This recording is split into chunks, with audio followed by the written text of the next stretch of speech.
She can get through an interview. Shocker.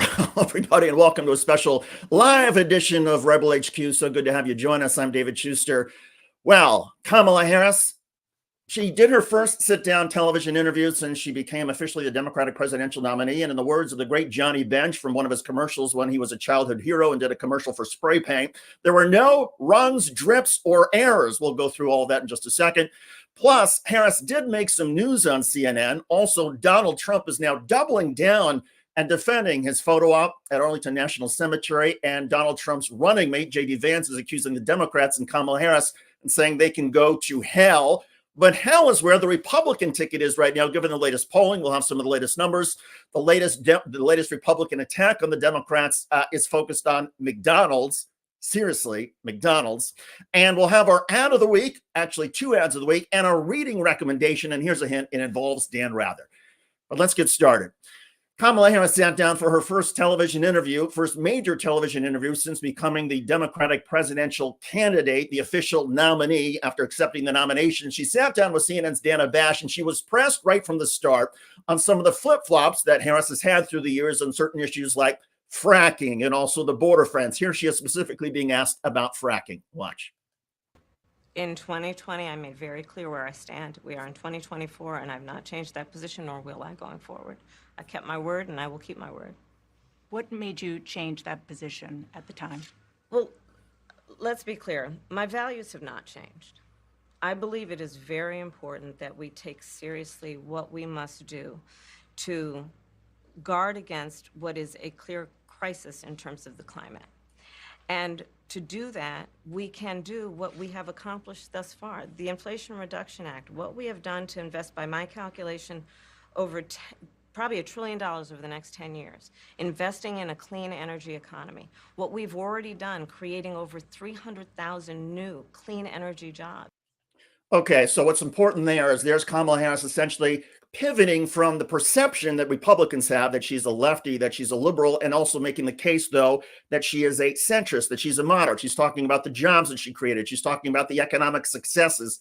And by the way, that Republicans have argued all the economy's in bad shape. No, Harris is owning the economy and pointing to the successes and how she and President Biden made it work. And so it becomes pretty interesting in all of this because Harris is basically saying, look, I have not changed my values, but I have learned that things like fracking, we can still do the Green New Deal. We can still reduce climate emissions, but still enable fracking. And that's important in the state of Pennsylvania because Donald Trump and the Republicans have been hammering her, saying she can't be trusted. She wants to ban fracking, which is essentially the digging up the natural gasoline in the earth.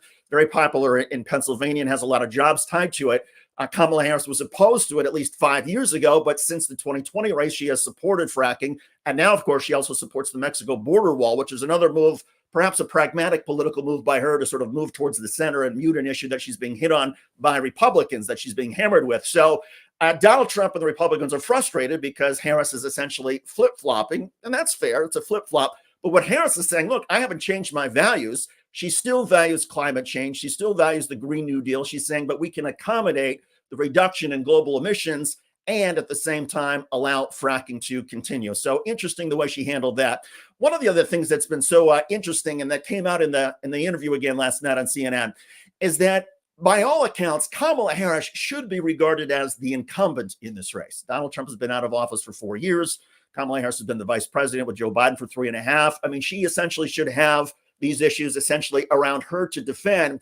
But what she's been able to do is essentially put the incumbency tag on Donald Trump by suggesting that his ideas are the old ideas, hers are new and they're fresh. And so here's a second clip from the interview on CNN. And listen to how Kamala Harris essentially pivots and draws the distinction by saying, hey, I'm the younger, newer, fresher person in the race. She didn't say it exactly that way, but that was the implication, and that Donald Trump's ideas are old and that America, here's the key phrase, wants to turn the page. Watch. My highest priorities is to do what we can to support and strengthen the middle class. When I look at the aspirations, the goals, the ambitions of the American people, I think that people are ready for a new way forward. In a way that generations of Americans have been fueled by hope and by optimism. I think, sadly, in the last decade. We have had in the former president someone who has really been pushing an agenda and an environment that is about diminishing the character and the strength of who we are as Americans, really dividing our nation. And I think people are ready to turn the page on that. Turn the page. And there you have it. There's Kamala Harris essentially saying, hey, we're turning away from Donald Trump. We're turning away from the old ideas. We're turning away from division and hatred. And we're turning towards me and Tim Walz, and we're embracing new ideas and a freshness and an energy and a more moderate approach. That's what came through in the CNN interview. And again, it makes it that much more difficult for Donald Trump, because in an ideal campaign for the Republicans, they would be running against an incumbent. They were running against Joe Biden, but Kamala Harris has been able to essentially push that to the side. And by the way, did you notice when she was given an opportunity in that interview on CNN to talk about some of the progressive bread and butter issues that have really energized Democrats, and I'm talking about issues like abortion, Harris instead chose to talk about middle class economics and making the economy work for the middle class. That is Harris pivoting a little bit away from her base, which she has, and moving towards the political center to try to reach the moderate and independent voters whose primary concern right now is the economy. And every time Kamala Harris can suggest and can say, as she did in the interview, I'm concerned about the economy, here's what we've done, here's my vision for making the middle class work for everybody, that is where she starts to gain even more political ground. And so it seems to be working. And again, the bottom line with the CNN interview, despite all the Republicans and the criticism, even from the media who said, okay, what's wrong with Kamala Harris? How come she hasn't sat down for a major network interview? Well, now she has, and she got through it. There were some moments where you had some Democrats say she could have phrased things a little bit better. She was a little bit imprecise. She seemed nervous, as sometimes we all are when we appear on camera. And she was speaking sometimes haltingly, but she didn't make any major mistakes or gaffes. She didn't get anything major wrong. She could have been, I suppose, a little bit more confident, a little bit more fluid, but she got through the interview, and that was the goal. And by the way, the bar was so low, thanks to Republicans who had suggested there's something wrong with Kamala Harris, that she's unwilling to sit down for a major interview. Yes, Kamala Harris could have done an interview with somebody who asked more difficult questions. I would have preferred that the interview be live as opposed to an hour-long interview that was somehow reduced to 18 minutes on tape. I think that sort of fuels some suspicions about CNN and the moderator and what else did we not see that was aired last night. I would have preferred it all to be live. But, I mean, Kamala Harris got through it. And so she now moves on, and Republicans are left thinking, well, now what? We can't attack her for not doing an interview because now she has done just that. Let's get to some of your comments. Hey, David from Dale Hargraves. Hello, Dale. Good to have you with us. Sorry, I just pulled up the wrong screen. David says, Julie Garino. Hello, Julie Garino. Nice to have you on board. Thank you, says Carol Monroe. Carol, you're very welcome. Good to have you on board. Oh, I see it now. Thanks, says Julie. Oh, you didn't see it. Okay, I hear you. Don't reset on your loyal laurels. Vote blue. Okay. First of all, thanks for all your comments. And by the way, this is a good point to remember, everybody. Go ahead and subscribe to our YouTube channel if you want to have these essentially videos loaded into your homepage when you hit YouTube. And if you really want to help TYT and help all of us in Rebel HQ, go to the TYT.com page after the show and become a member and a donation, whatever. If you want to give, that's fine. But there's all sorts of content you can get from TYT across all of our channels that is not available for free like this one is. Let's talk now about Arlington National Cemetery.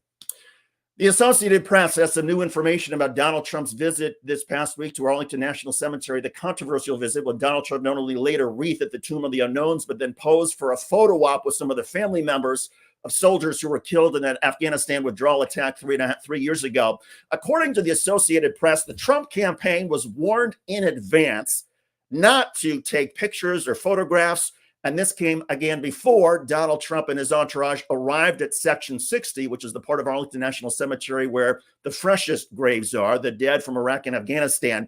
And this was also apparently, he was given the warning before the alleged altercation. There are allegations that some of Donald Trump's staff were told by a cemetery official, hey, you can't take pictures, you can't go here and make this a political photo op. And they allegedly shoved this Army official and continued on. And the Army is defending the cemetery workers, saying that the effort was appropriate. And they're reminding everybody that it is against the law to do politicking, to do political events at Arlington National Cemetery. Well, Donald Trump is doubling down, saying he has no regrets. And he's saying that this is a made-up controversy by the media. Watch.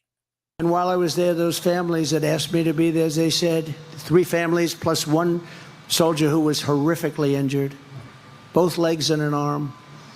And they asked me if I would be there, so I went. And while we were there, they said, could you take pictures over the grave of my son, my sister, my brother? Would you take pictures with us, sir? I said, absolutely, I did. And then I said farewell. I said goodbye. And last night I read that I was using the site to politic, that I used it to politic. This all comes out of Washington, just like all of these prosecutors come out of Washington. Wow. It was all made up, says Donald Trump. This is all coming out of Washington, a manufactured controversy. I was there to politic. No, I was not there to politic. Actually, Donald Trump, you were there to politic, and here's the proof. Last year, there was another ceremony marking the 13 Americans who were killed in Afghanistan during the withdrawal 3 years ago. Donald Trump did not attend. The year before, there was another ceremony at Arlington for the families of the 13 soldiers who were killed during withdrawal. Donald Trump did not attend that. So what's different this year? Oh, yeah. We're less than 70 days until the presidential election, and Donald Trump is trying to make an appeal to veterans and to the military. And so he goes to Arlington Cemetery. He lays the wreath at the Tomb of the Unknowns, which is fine. And by the way, that was arranged by House Speaker Mike Johnson. And then Donald Trump is invited by some of the family members to go to the graves of those soldiers who were killed. And Donald Trump went and wanted to have his photographer come along with them. And the Arlington National Cemetery said, no, you can't do that. It's against protocol. This is hallowed ground. And Donald Trump's campaign pushes them and uses force to get Donald Trump there and to get the entourage there. I suppose we shouldn't be surprised that Donald Trump and his followers would use force to trample on a government property. After all, we're just a few years past January 6th. The difference this time, of course, is that Donald Trump actually joined his followers in violating the rules and trampling over hallowed grounds by going and not just obviously taking the picture, but there was Donald Trump with the thumbs up at the graves. Now, the family members said Donald Trump acted appropriate and the family members wanted to have a lasting memory, and that's fine. But, there are a lot of people, 400,000 soldiers that are buried at Arlington Cemetery, and there are a lot of people buried in Section 60 who were captured, whose tombstones were captured in some of the photographs in the video, and those families did not give permission for Donald Trump to take photographs or do what he did. So this is, I think this is horrific on so many levels. And for J.D. Vance, Donald Trump's running mate, he is now blaming the controversy on the Democrats and specifically on Vice President Kamala Harris. Watch this. Is disgraceful. We're going to talk about a story out of those 13 brave, innocent Americans who lost their lives. It's that Kamala Harris is so asleep at the wheel that she won't even do an investigation into what happened, and she wants to yell at Donald Trump because he showed up. She can go to hell. She can go to hell. A couple of things here. First of all, for J.D. Vance, for anybody to use that sort of expletive against the sitting vice president of the United States, she can go to hell. That's beyond the pale. But secondly, the argument that J.D. Vance is making is that, well, this is President Biden and Kamala Harris's fault because of the withdrawal was chaotic and not well organized, and therefore a suicide bomber was allowed to somehow get in and kill 200 civilians and 13 U.S. soldiers, and that's Joe Biden and Kamala Harris's fault. The problem with that argument is that if you actually go back to the bombing itself, the bombing was carried out by a member of the Taliban, a member of the Taliban who had been released from jail by the Afghan government because of a deal that Donald Trump struck with the Taliban, a deal that the Taliban wanted and the Afghan government did not. Essentially, Donald Trump undercut the Afghan government and said, no, you have to accept this deal, which includes the Afghan government must release 5,000 Taliban soldiers and assassins and criminals. And so the Afghan government did that under the deal arranged by Donald Trump.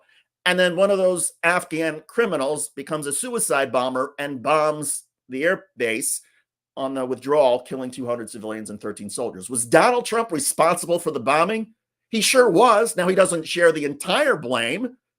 And the Biden-Harris administration, sure, they deserve some criticism for the chaotic nature of the withdrawal. But to suggest that this is all on Kamala Harris and Joe Biden, that is flat wrong. And it flies in the face of history and basic facts. And even Donald Trump's own national security advisor, H.R. McMaster, said it was a catastrophic mistake for Donald Trump to negotiate with the Taliban, to create some sort of deal with them, to force the Afghan government to cede power to the Taliban, to force the Afghan government to release these hoodlums from jail who became suicide bombers.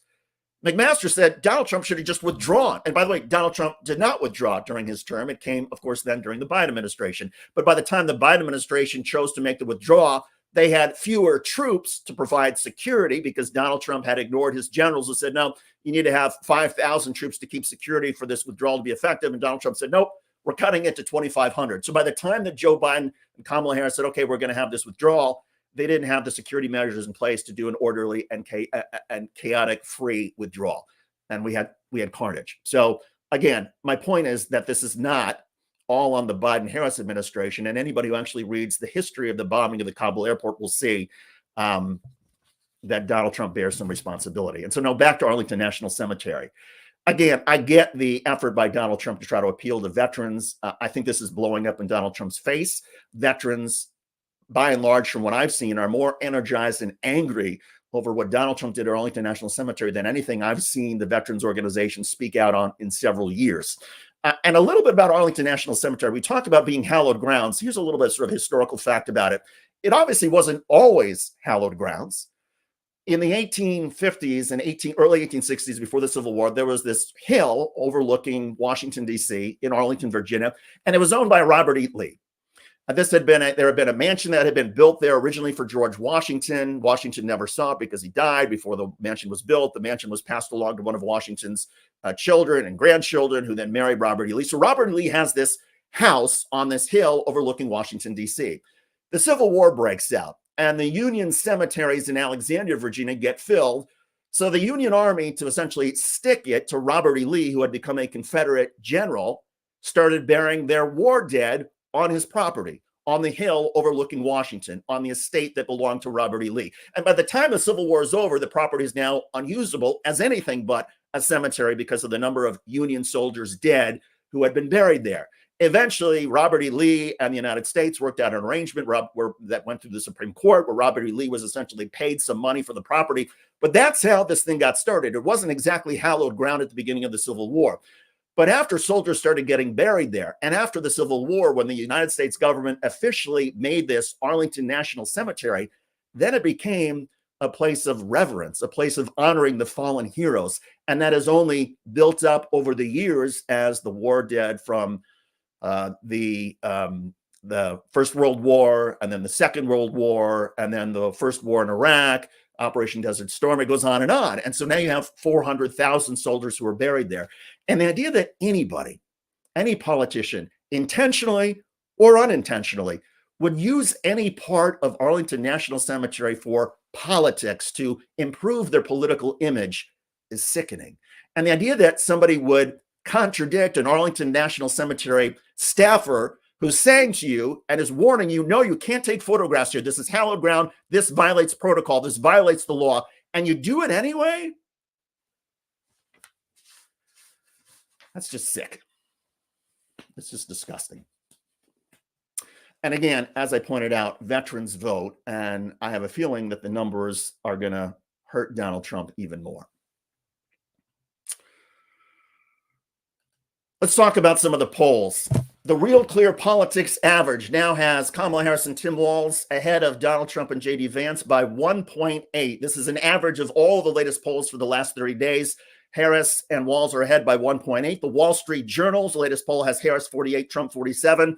The margin of error is 2.5. Rasmussen reports a Republican poll in which Fox News loves to rely on Rasmussen reports. It has Harris 46, Trump 48.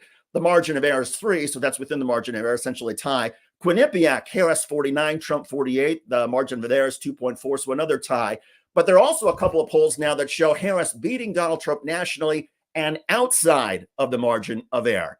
Here's part of the piece we did on that this week. Watch. good sign, exactly what you want coming out of the convention. It is the polling news about the Harris-Walz campaign that Democrats had been hoping for. New numbers from USA Today and Suffolk University show Harris ahead by 5 points, 48% to 43%. The same polling organization in June found Biden behind Trump 41 to 38. That's an 8-point swing in 2 months. The Harris surge is even stronger in specific demographics. In June, 18 to 34-year-olds favored Trump by 11. Now they are with Harris by 13, a 24-point swing.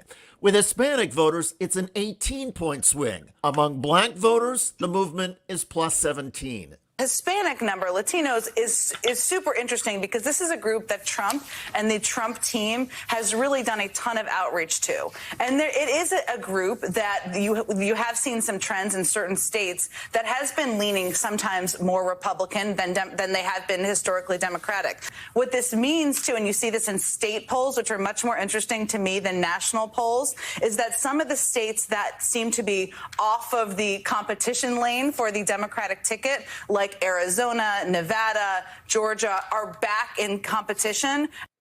Back in competition. And to make the point, I want to read you some of those state polls. Sorry, I just flipped my microphone. Hopefully the audio is still working here. I want to read you some of the state-by-state polls, because again, the polling is showing Kamala Harris is now leading in this poll nationally, in which she's got this huge swing compared to 2 months ago. And now, what about the state by state? What about the battlegrounds in the march to 270 electoral votes? Well, in Arizona, it's Harris 50, Trump 49. In Georgia, it's Harris 50, Trump 48. Nevada, Harris 50, Trump 48. North Carolina, Trump 50, Harris 49. All of those are within the margin of error, and so a statistical dead heat. But the reason those state poll numbers are significant is because just a few weeks ago, Donald Trump had a lead over Joe Biden in those states that was outside of the margin of error. In other words, Donald Trump had a clear lead in most of the battleground states, and now in most of the battleground states, they're even, or Kamala Harris is slightly ahead of President Trump. That's the turnaround, and that's the significance, because there's now more territory that Donald Trump has to try and defend. They've got to make choices about what do we do about North Carolina, which is showing it's close. What do we do about Georgia? Those are two states Donald Trump had expected to win. Democrats can put the pressure on by putting more ads in there. And oh, by the way, the impact of the polling, it's not just now on the presidential race. There's also a down ballot effect that we're seeing from the Kamala Harris campaign.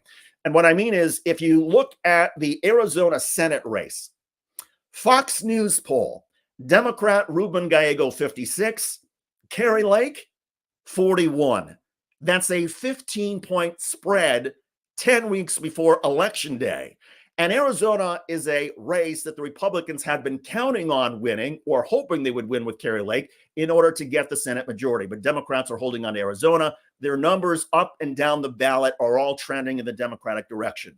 So that's a big problem for Donald Trump and for J.D. Vance and the Republicans, because now they're looking at the possibility, and that's why you see some of the 538 numbers moving in Harris's direction. The likelihood of her winning the presidential election, which had been perhaps even when she started, is now up to 70%, because there's now a greater than even chance that not just that Harris wins, but there's an electoral college landslide that helps Democrats keep control of the U.S. Senate, perhaps add their margin by a seat or two, and take control of the U.S. House.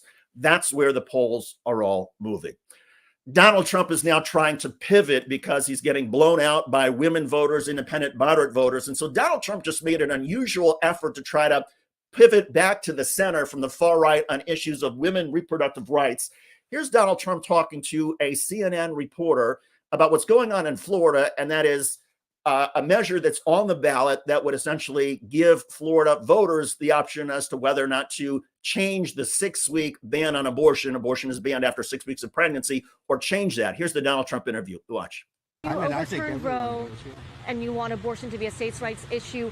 In Florida, the state that you are a resident of, there's an abortion-related amendment on the ballot to overturn the 6-week ban in Florida. How are you going to vote on that? Well, I think the 6-week is too short.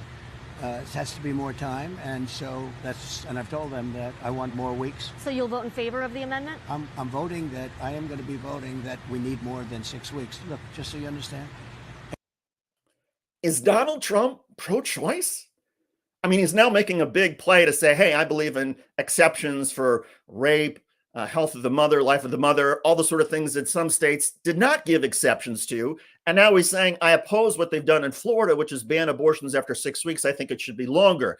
Well, the problem Donald Trump has with this, never mind his credibility, can he be believed? But the Trump campaign is now walking this back, saying, well, that's not exactly what Donald Trump was saying. Donald Trump believes this is an issue that should be left to the states, and he's proud of the victory in Roe versus Wade, which essentially turned this over to the states, and the states get to decide for themselves. But more than 70% of the American public says even if states get to decide for themselves, no state should ban abortion before fetal viability, which is at 22 weeks. A majority of Americans believe that. And that's why Democrats keep talking about putting a national abortion law that enables abortion rights until fetal viability at 22, 23 weeks.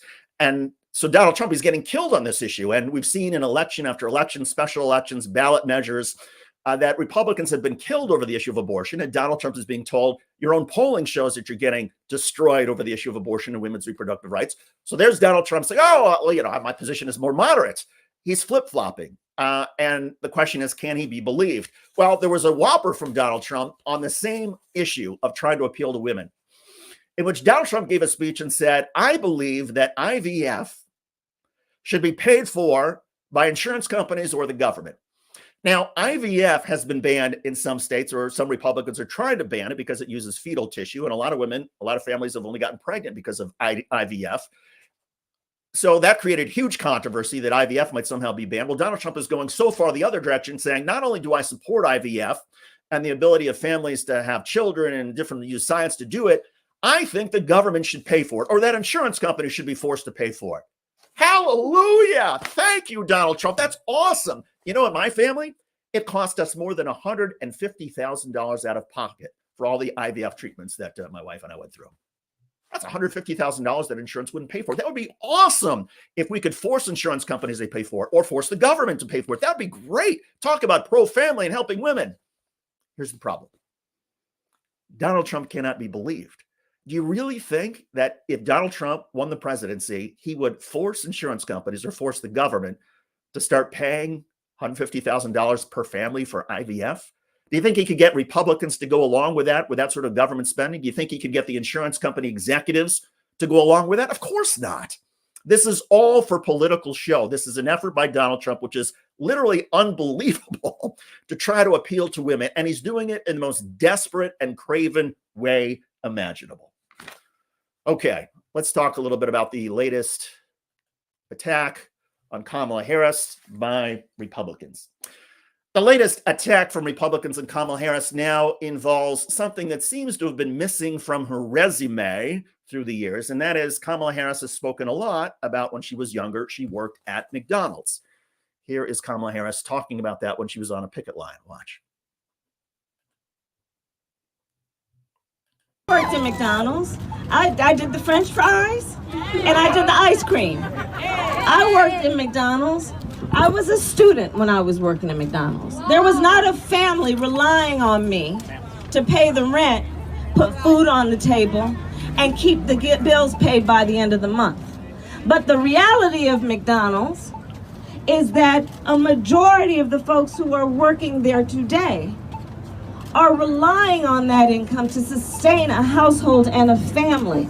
And if we want to talk about these golden arches being a symbol of the best of America, well, the arches are falling short.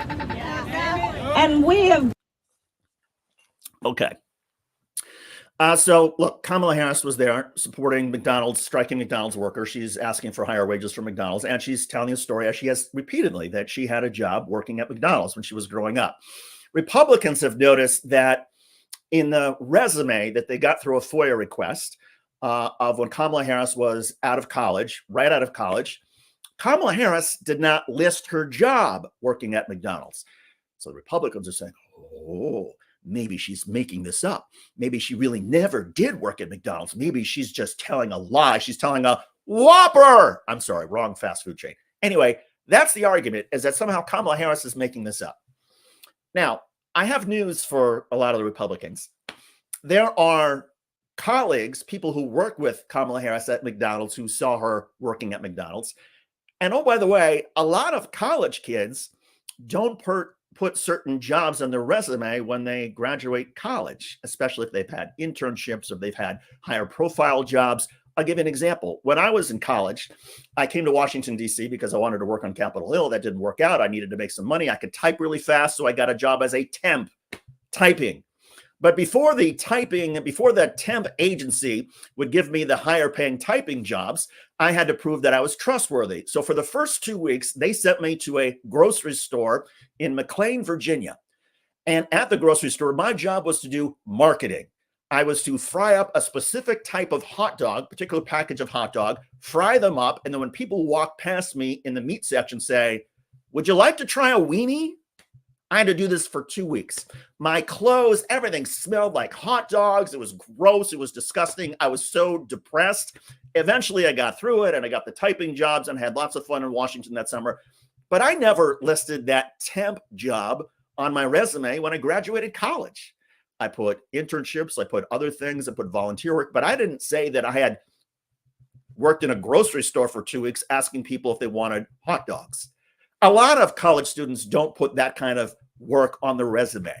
So the idea that Kamala Harris would somehow say, I'm not going to put my McDonald's job on her resume, that's perfectly understandable. Some people aspire to do other things, and maybe what she was applying for after college or the sort of jobs that she wanted or law school, McDonald's wasn't going to help her in that regard. And maybe she had other jobs that she wanted to fill up on her resume.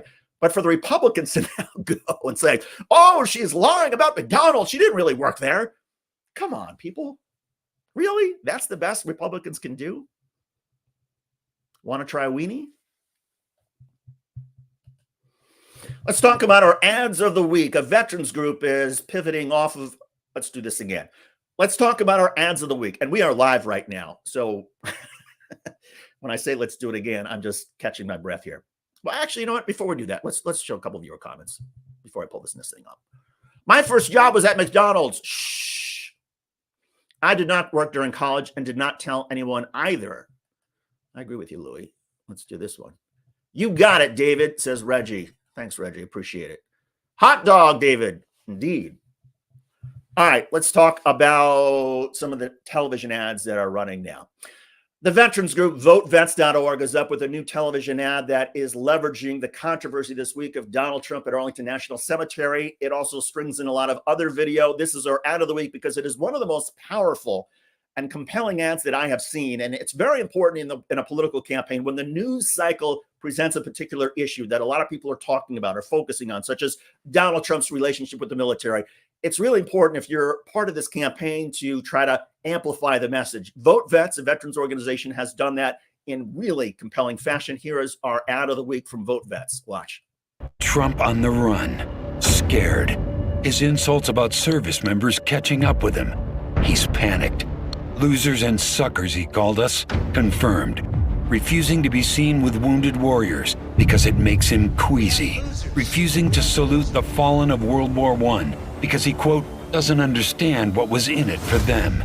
Because he was afraid his dye job might run in the rain faster than he ran to a quack doctor when the draft board called his number. Comparing his sexploitations with the likes of Jeffrey Epstein to the sacrifice of those who went in his place to Vietnam. Now, maybe the greatest insult of all, turning a military cemetery visit into a political stunt with cameras in tow. In Section 60, one of the most hallowed acres of all, and when an Army civilian official told them they were breaking federal law that bans politics and campaign cameras, Trump thugs verbally and physically assaulted her. Disgusting. Donald Trump, the grave markers veterans and military families drop a knee to, are not your political props.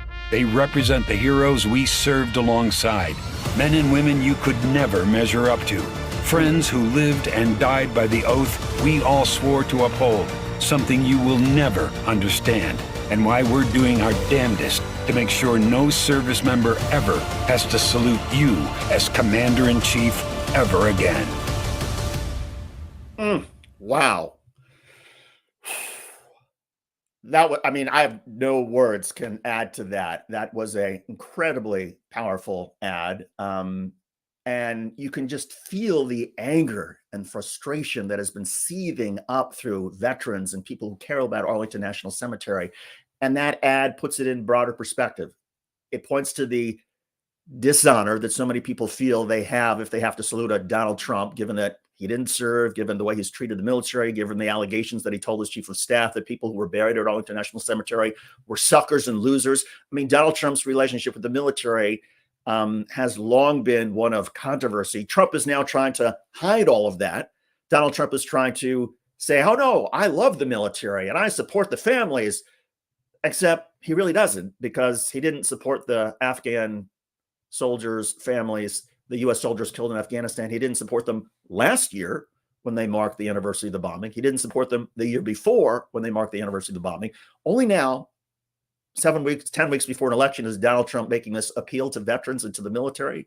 And so Vote Vets knows better and is saying, no, we're going to call BS. And Donald Trump should not be our commander in chief, that Donald Trump is not honorable. And oh, by the way, there have been some vets this week that pointed out that, you know, never mind Donald Trump's horrific things that he's said about the military. Donald Trump is a convicted felon.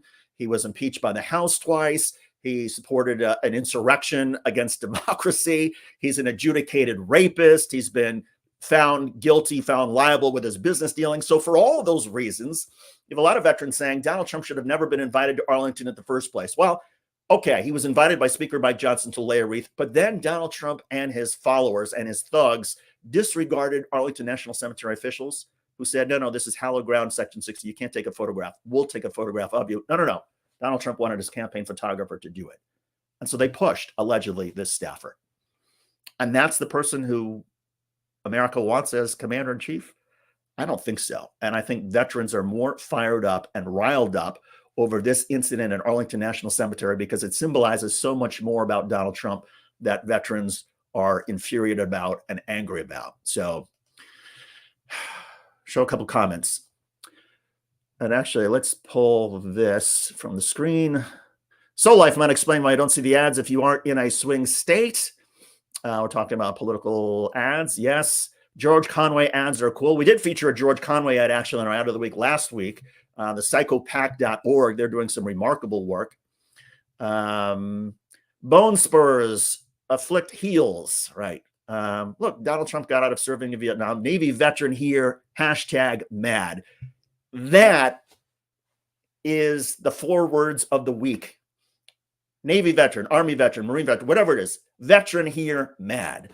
I have heard from more veterans, more people who served in the military this week than I've heard from in a long time. And they are, to a person, infuriated.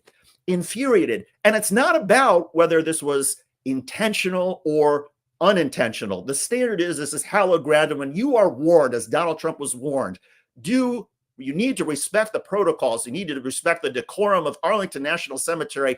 Don't take pictures. And he does it anyway. It's just sick. It's just sick. I mean, I think a lot of Americans would have been willing to give Donald Trump a pass if he didn't know. He's laying a wreath and the family says, hey, come on with me to Section 60. We want to go visit the tombstones, the graves of our sons and daughters and brothers and sisters. And of course, Donald Trump's going to go.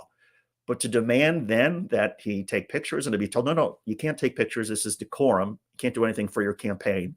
And to do it anyway, it's remarkable. It is truly remarkable. And it's disgusting.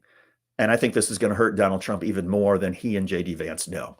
They can say whatever they want about it, but this goes much farther than I think a lot of other things have. And it's a visceral representation of why so many people in the military do not trust Donald Trump and feel that Donald Trump only cares about the military to the extent that they can be used to promote him, that they can be used to help him with his power.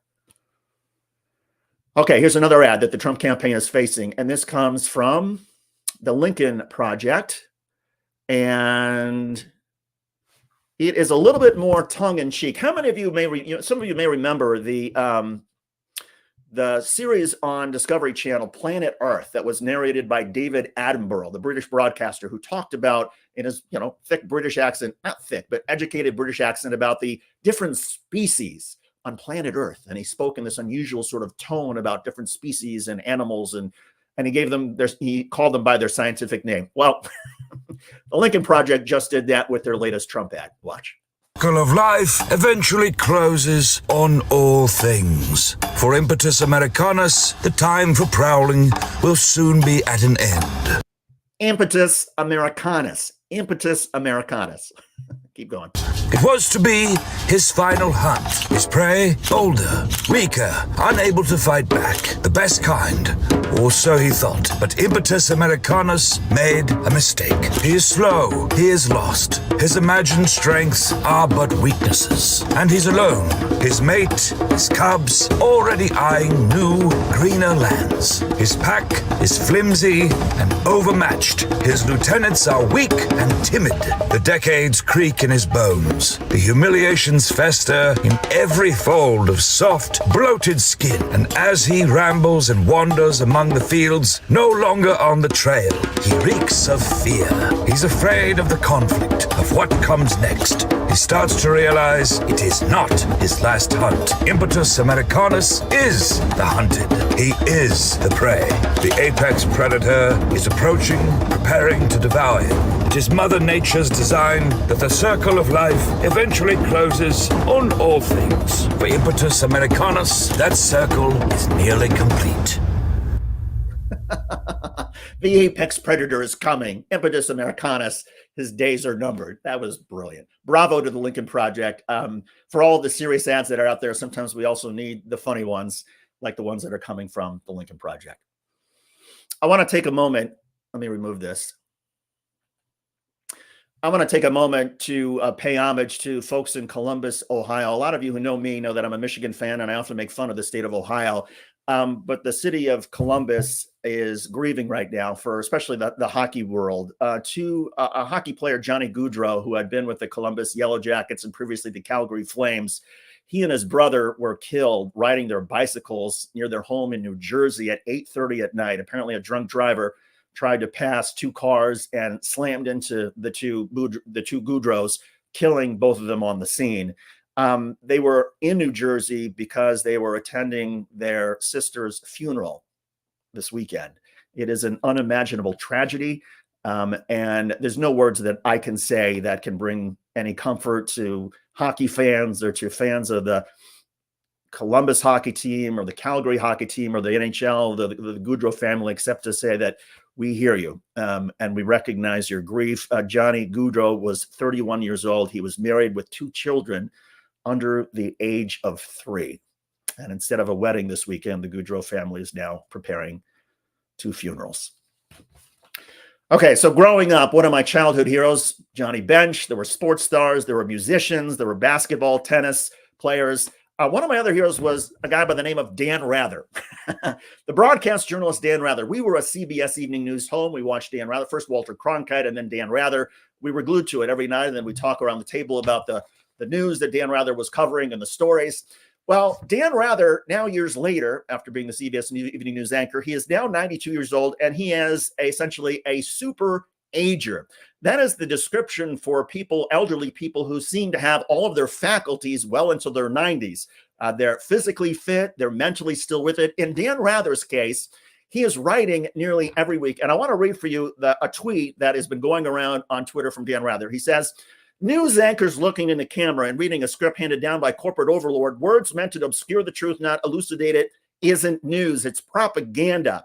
It's Orwellian, a slippery slope to how despots wrest power, silence dissent, and oppress the masses." Incredible tweets and words from Dan Rather. And oh, by the way, the reason I bring him up is because this is the time of the show when we give a reading recommendation. And I want to recommend to everybody, in addition to subscribing to Rebel HQ on YouTube and following us on TYT and becoming a member, you should also follow Dan Rather's Substack, because he does a column twice or 3 times a week. And it's just poetry reading his words. And I want to read for you what Dan Rather wrote just recently about the Democratic Convention. "Democrats have a long history of not dancing to the same tune, while Republicans are known to be more disciplined and united. This convention, with Harris as the leader of the party, has turned that narrative on its head. The Democrats appear to be unified in a way we have seen only once before in the century, with Barack Obama in 2008. And the Republicans are acting like cult members, blindly following their undisciplined leader." Dan Rather goes on, "The Chicago celebration is in the rear view, Anytime you party hard, the next morning brings a reckoning. Now the hard work of trying to win begins with only 2.5 months until the election. No one should kid themselves. This is still an uphill fight. Trump and the MAGA right will be coming for Harris hard, tough, and ugly, and the presidential debates are still to be had. This might be a good time to hold on tight, stay steady, and watch this space. Traditionally, presidential campaigns begin in earnest after Labor Day. Dan Rather. Steady. Stay steady. Check out his Substack. It is must reading every week. And by the way, to everybody who's celebrating Labor Day, to all of us, I hope you do have a wonderful Labor Day. And that will do it for this edition of Rebel HQ Live. On behalf of everybody at Rebel HQ, TYT, and everybody who's been helping with this broadcast, I'm David Shuster. Thanks for watching.